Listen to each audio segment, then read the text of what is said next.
pour voir comment faire un design pour un t-shirt, donc dans un style streetwear, un peu style californien, design un petit peu Japan streetwear. Aujourd'hui je vous propose un tutoriel vraiment plus rapide. Pour le coup je vais mettre l'accent sur la simplicité de créer ce genre de design. Vous allez voir, c'est vraiment pas bien compliqué à partir du moment où vous avez ce tutoriel sous les yeux. Et donc sans plus attendre, c'est parti. Donc pour commencer, on va aller chercher les ressources dont on va avoir besoin pour créer ce design. Alors si on regarde rapidement, ce dont on va avoir besoin c'est le crâne, je vous rassure, on va pas le dessiner. La grille en perspective derrière là, cette sorte de perspective gris qui est en fait un pack de brushes que je vous avais déjà montré dans les vidéos précédentes, mais je vais vous remontrer comment l'installer, et la police Hanson Bold qui est ici, qui nous permet d'écrire le texte. Évidemment vous pouvez prendre la police que vous voulez, mais moi je vais vous montrer avec cette police-ci. Donc pour ce faire c'est très facile, on se rend sur Google. Vous allez marquer Skull sur Google Images et vous allez prendre cette image-là. Ou alors, tout simplement, vous allez prendre le lien qui est dans la description. Je vous ai tout mis dans la description. Ensuite, vous allez prendre la police Hanson Bold. Donc vous voyez, ça va être une page comme ceci. Vous allez ici sur Free Download. Vous pouvez faire le choix de donner une rémunération à l'artiste qui a créé cette police si ça vous intéresse. Évidemment, c'est pas obligatoire. Et vous pouvez ensuite télécharger le pack de brush by Derek Zabrocchi. Juste ici, donc en cliquant sur l'icône download. Voilà, donc une fois que ça c'est fait, vous aurez ces trois choses là, donc vous aurez l'image du crâne, vous aurez la police Hanson Bold et vous aurez le pack de brush. Alors comment installer la police? C'est très simple, vous faites un clic droit sur le dossier, le fichier zip que vous avez ici, vous faites extraire ici. Voilà, vous avez trois fichiers qui se sont créés. Alors ça, vous pouvez tout de suite le supprimer, le bloc-notes. Et là, vous en gardez qu'un des deux. Je vais garder le OTF, le point OTF. Vous faites un double clic pour l'ouvrir. Et là, voilà, vous avez la police qui s'ouvre. Vous avez juste ici à cliquer sur installer. Moi, je vais pas le faire parce qu'elle est déjà installée. Une fois que ça c'est fait, si Photoshop est ouvert au moment où vous faites la manipulation, il faut penser à fermer Photoshop et le réouvrir pour que le logiciel fasse l'actualisation de la liste des polices et qu'il ajoute donc Hanson Bold à votre liste des polices. Et si Photoshop est fermé à ce moment-là, vous avez juste à l'ouvrir et il n'y a pas de problème. Donc une fois que ça c'est fait, on va pouvoir s'attaquer à la partie créative et se rendre donc sur Photoshop. On va donc créer un nouveau document en allant ici sur Fichier, Nouveau. On va créer un fichier de 5000 pixels de largeur par 6723 de hauteur avec une résolution de 300 dpi, couleur RGB 8 bits avec un arrière-plan blanc et on fait créer. À partir de là, vous avez votre arrière-plan qui s'est créé. Vous avez juste à faire un double clic ici sur l'arrière-plan pour déverrouiller le calque. Vous cliquez sur OK. Et là, on va tout de suite lui ajouter une couleur parce qu'en fait, on va créer un design qui aura pour but d'aller sur un support noir. Donc typiquement un t-shirt noir, un sweat noir, ce que vous voulez, mais un support noir. Donc on retourne ici sur notre fichier. On va faire un double clic sur le calque 0. On a le style de calque qui s'est ouvert et on vient ici dans incrustation de couleurs. Et on va incruster un gris foncé comme ça, alors pas tout à fait un noir mais un gris foncé. Vous avez le code hexadécimal ici qui apparaît si vous voulez le copier. On fait OK. Donc là on a notre arrière-plan, on va pouvoir commencer à travailler. Et ce qu'on va faire c'est qu'on va importer notre crâne. Donc vous avez ça comme ça, donc votre image, moi je vais le décaler comme ça sur le côté, vu que j'ai un deuxième écran, et je vais faire un glisser-déposer, comme ça, et je clique sur lever pour OK. Voilà. Alors une autre option, vous pouvez aller ici dans Fichier, Importer et Incorporer, et vous allez chercher votre fichier, et ça va vous faire exactement la même chose. Donc ce que je vais faire ici, déjà premièrement, c'est que je vais zoomer avec un CTRL+, voilà, et je vais prendre la gomme ici, je vais faire un clic droit, et je vais aller sélectionner la gomme magique. Je vais cliquer sur mon arrière-plan, il va me demander de pixeliser le calque, je fais OK, et là je vais faire un clic sur le blanc de l'arrière-plan, voilà, pour le retirer. Je vais faire pareil ici, si vous regardez bien, il reste du blanc dans la mâchoire, hop, et ici il y en a dans les dents, entre les dents, donc je vais bien faire attention à tout supprimer, voilà, et donc la gomme magique va vous supprimer automatiquement tout ce qui est blanc. Alors là, si on zoome encore, on voit que le logiciel, donc il n'a pas tout à fait bien calculé la surface blanche et du coup il a laissé des sortes de liserés sur les côtés, ce qui est vraiment pas beau en fait. Du coup ce qu'on va faire c'est que vous venez faire un contrôle et vous cliquez ici sur la vignette du calque, donc du crâne. Ça va vous sélectionner comme ça le contour du crâne.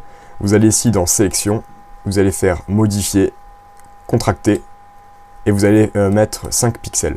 Voilà, vous faites OK. Et donc là si vous regardez bien, vous avez la sélection qui n'est pas tout à fait sur les bords mais qui est 5 pixels à l'intérieur. À partir de là, vous allez venir ici sur l'outil masque de fusion, donc c'est cette sorte de rectangle avec un trou à l'intérieur, et vous cliquez dessus. Et là naturellement ça va vous retirer en fait toute la partie qui est à l'extérieur. et là vous avez plus le liseré blanc. Donc là c'est parfait. Ce qu'on va faire maintenant, c'est qu'on va aller sur l'outil de sélection ici, on va cliquer sur notre crâne, on va faire un CTRL T pour redimensionner, et on va augmenter la taille de notre crâne. Donc en fait vous cliquez sur un côté comme ça, et vous maintenez Alt enfoncé pour redimensionner depuis le centre. Voilà. On va faire comme ça. Alors je vais regarder à côté ce que j'avais fait. Voilà, c'est pareil, à peu près. Maintenant qu'on a ça, ici vous faites un double clic sur le nom, vous allez appeler ça crâne, comme ça on va s'y repérer. Donc là il n'y aura pas beaucoup de calques, donc le fait de renommer les calques et les ranger correctement, c'est pas forcément ultra important, mais moi c'est une habitude que je prends, parce que quand vous travaillez sur des fichiers où il y a beaucoup de calques, vous avez vite fait de vous y perdre. Donc c'est vraiment un réflexe que je vous encourage à adopter. Donc ce qu'on va faire maintenant ici, c'est qu'on vérifie que le calque crâne est bien sélectionné. On vient ici dans le petit rond, on clique dessus et on vient faire courbe de transfert de dégradé. Et on va sélectionner en cliquant ici donc sur le dégradé. Vous allez sélectionner ici la couleur noire. Voilà. Et ici vous allez prendre un vert. Alors, un vert à peu près comme ceci. Hop. Ce code hexadécimal ici là que je vous encourage à copier si vous le voulez. Et sinon vous mettez ce que vous voulez bien sûr. On fait OK. Donc là, on a maintenant notre crâne qui est colorisé avec un dégradé noir et vert. Donc en fait, toutes les parties qui sont foncées ont été colorisées en noir et les parties qui sont plus claires ont été colorisées dans cette couleur vert avec le dégradé qui fait que ça conserve le relief. Une fois qu'on a ça, on va maintenant ajouter notre texte. Et donc pour ajouter notre texte, il va nous falloir la police que je vous ai fait télécharger tout à l'heure. Et donc ça, normalement, vous l'avez installé, il n'y a pas de souci. On vient ici dans texte, on vient cliquer. Ici, on vient faire un double clic pour tout sélectionner. Vous allez faire CTRL T. Ici, vous avez un petit panneau qui s'ouvre. Et donc là, vous allez sélectionner la police Hanson. Donc moi, c'est déjà sélectionné. Vous, si c'est pas le cas, vous avez juste à marquer Hanson et vous allez la sélectionner. Voilà. Ici, on va décocher le tout en majuscule si vous l'avez qui est coché. S'il n'est pas coché, bah, vous le cochez pas. Voilà, de façon à ce que, hop, je fais OK, de façon à ce que le texte soit en minuscule. Voilà. On va faire un CTRL A pour faire apparaître la sélection de tout le fichier et on vient cliquer ici, donc dans la petite croix. On vient cliquer dans l'outil de centrage vertical, voilà, pour que le texte soit centré à la verticale. On fait CTRL D pour retirer les pointillés, pour le désélectionner. On vient faire un double clic sur le calque de texte, on vient dans la couleur et on vient ajouter la couleur blanche. Alors je vais regarder la taille que j'avais mis à côté, ouais c'est à peu près pareil, bon, je verrai ça après. Donc on va marquer notre texte, alors moi j'avais marqué Don't waste your time, qui signifie donc en anglais ne perds pas ton temps. Hop, voilà. Vous écrivez bien sûr ce que vous voulez, je vais le monter un petit peu comme ça. Au niveau de la taille, on est grosso modo pareil. Et on vient faire maintenant un CTRL J pour dupliquer ce calque. Et on vient le sélectionner avec la flèche, on le descend comme ça, et on appuie sur Shift en même temps pour garder cet axe vertical verrouillé. Hop, on vient le mettre comme ça, on vient faire un double clic, et on va marquer Your Time. Hop, je mets un petit point. Et on fait OK. Là vous voyez, on a grosso modo la même chose, il nous manque juste la grille à l'arrière avec un petit effet de luminescence. Donc ce qu'on va faire, c'est que, alors ici on va grouper les deux, vous allez cliquer sur Your Time, vous allez cliquer sur Shift, donc Maj, vous gardez la touche enfoncée et vous cliquez ensuite sur Don't Waste. Voilà, ça sélectionne les deux, vous allez faire un CTRL G pour grouper, vous allez renommer ça en texte. Voilà. Ici on va faire pareil, donc on clique sur la courbe, on vient appuyer sur Shift, on le maintient enfoncé et on clique sur crâne. On fait CTRL G et on va renommer ça crâne.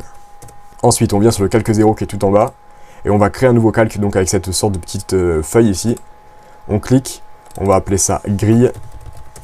Et donc là, ce qu'on va faire, c'est qu'on va aller chercher le pack de brush que je vous ai demandé d'installer tout à l'heure, enfin de télécharger. Et donc là, maintenant, on va l'installer. Vous allez cliquer sur le pinceau ici, vous allez cliquer sur la forme et vous allez cliquer ici sur la petite roue crantée. Hop, on vient faire importer des formes. Et donc là, ce que vous allez faire, c'est que vous allez chercher le dossier dans lequel vous avez mis votre pack de brush que vous avez téléchargé tout à l'heure. Vous avez juste à le sélectionner et à cliquer sur charger.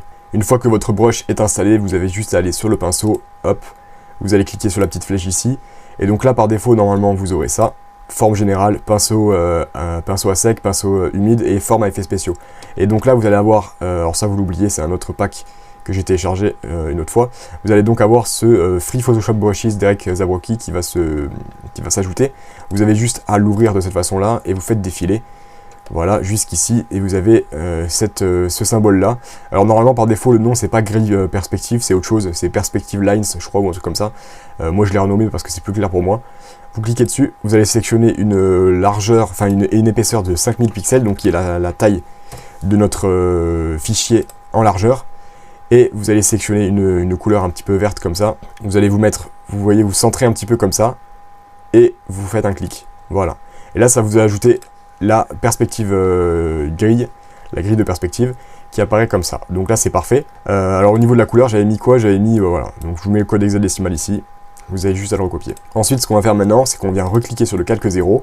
On va ajouter un nouveau calque. Ici, on va appeler ça la lueur. On va sélectionner de nouveau le pinceau.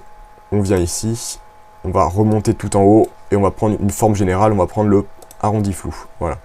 On vient cliquer sur le lueur. Et là, on va se mettre à peu près au centre. Vous voyez comme ça. Et on vient faire un clic.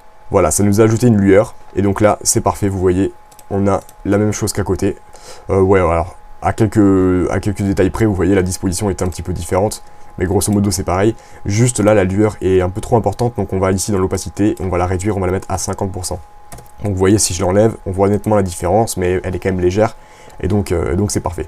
Une fois que vous avez ça, c'est très facile, il vous suffit maintenant de l'enregistrer. Vous allez sur le calque 0, vous vous faites décocher là avec l'œil, vous le masquez, parce qu'en gros, vous voulez pas imprimer du noir sur du noir, vous voulez uniquement imprimer le design. En fait, ce calque-là, il nous sert juste à travailler, à voir la façon dont on travaille. Donc vous allez le décocher, vous allez ici dans Fichier, Enregistrer sous, vous allez dans le dossier dans lequel vous voulez enregistrer, vous sélectionnez le format PNG, très important de prendre le PNG et non pas le JPEG, parce que le JPEG ne gère pas la transparence, et nous on a justement un fichier qui a un arrière-plan transparent. Vous allez le nommer comme vous voulez, je vais l'appeler Design, et vous faites maintenant Entrée ou Enregistrer. Et donc là, c'est parfait, vous avez juste à cliquer une fois sur ici, là, sur OK, et vous avez votre design qui s'est créé, qui s'est ajouté ici. Vous avez juste maintenant à l'utiliser, à le mettre en ligne sur les marketplaces si vous utilisez le marketplace, ou alors à le mettre en ligne sur le site de votre marque, ou peu importe, et donc tout est parfait. Voilà, c'est tout pour aujourd'hui.